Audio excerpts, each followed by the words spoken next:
अभी दुनिया Israel Iran युद्ध की आग से निकली भी नहीं थी कि एक और खौफनाक चिंगारी भड़क उठी है। एशिया के शांत माने जाने वाले दो देशों के बीच, दो पड़ोसी देशों के बीच एक भीषण युद्ध शुरू हो गया है। ये कोई छोटी मोटी झड़प नहीं है, ये है थाईलैंड और कंबोडिया के बीच का महायुद्ध। नमस्कार, मैं हूं रितिका यादव और आपका स्वागत है हमारे डिजिटल प्लेटफॉर्म पर। थाईलैंड ने कंबोडिया पर F-16 फाइटर जेट से आसमान से आग बरसाई है, तो कंबोडिया ने ड्रोन और रॉकेट से जमीन पर पलटवार किया है। 10 लोगों की जान जा चुकी है और ये सिर्फ शुरुआत लगती है। सोचिए, युद्ध क्यों शुरू हुआ? दो प्राचीन मंदिरों के कारण, प्री विहार और ता मुएन थॉम मंदिर। दोनों देश जिनकी 95% आबादी बौद्ध है, इन्हीं मंदिरों पर अपना अपना दावा ठोक रहे हैं।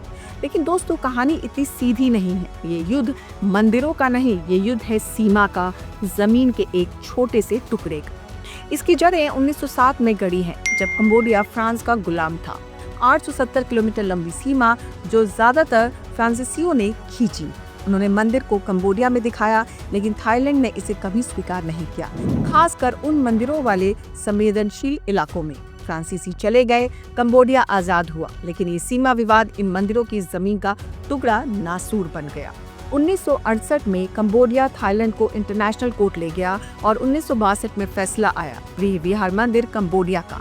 लेकिन उस 4 से 5 किलोमीटर जमीन पर कोर्ट ने चुप्पी साधी, जिसे थाईलैंड अपना कहता रहा। 2008 में कंबोडिया ने मंदिर को यूनेस्को विश्व धरोहर घोषित कर दिया और यही थाईलैंड को और मिर्ची लग गई। सीमा पर सैनिकों की झड़पें शुरू हो गई, जो 2011 में अपने चरम पर थी। 36,000 लोग विस्थापित हुए। शांति के सारे प्रयास, संयुक्त सीमा आयोग की बैठकें, सब नाकाम। और अब ये तनाव काफी बढ़ चुका है। इन विवादित इलाकों में दोनों देशों की आबादी रहती है, जिनकी भाषा, संस्कृति, बौद्ध परंपराएं मिलती जुलती हैं, लेकिन राष्ट्रवाद की आग सब कुछ जला रही है। दोनों देश एक चुटकी जमीन छोड़ने को तैयार नहीं। थाईलैंड के पास पैसा है, पावर है, 3.5 लाख से ज्यादा की विशाल सेना है, अमेरिकी हथियार हैं, F-16 जेट्स हैं। थाईलैंड कंबोडिया से कई गुना ज्यादा ताकतवर है, लेकिन कंबोडिया अपने सीमित रिसोर्सेज के साथ भी थाईलैंड को धूल चटा रहा है। उसके पास सिर्फ 1.70 लाख सैनिक हैं, कोई लड़ाकू विमान नहीं, फिर भी वो लड़ रहा है। कंबोडिया का कहना है कि थाई सैनिकों ने पहले हमला किया, कटीले तार लगाए, हवाई फायरिंग की और उनके पास आत्मरक्षा के अलावा कोई विकल्प नहीं बचा।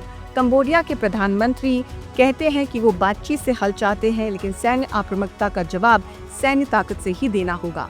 थाईलैंड भी कंबोडिया पर BM-21 लॉन्चर और तोपखाने का इस्तेमाल करने का आरोप लगा रहा है। इस तनाव की शुरुआत 28 मई को एक कंबोडियाई सैनिक की मौत से हुई और 29 मई से दोनों एक दूसरे पर हमलावर हैं। पिछले 2 महीनों से सीमा पाबंदियां लगी हैं, फल सब्जी से लेकर बिजली इंटरनेट तक सब बंद। ये हमला अब पूर्ण युद्ध में बदलने की पूरी आशंका है।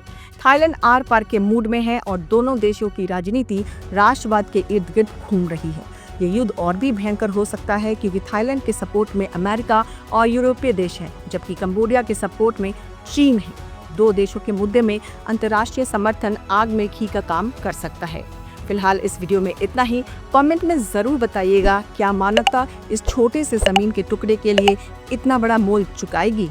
अगर आपको हमारी रिपोर्ट पसंद आई हो तो बने रहें हमारे साथ, क्योंकि खबर के हर चौराहे पर पोस्टमैन आपको मिलेगा सत्य के संदेश के साथ। जय हिंद, जय भारत।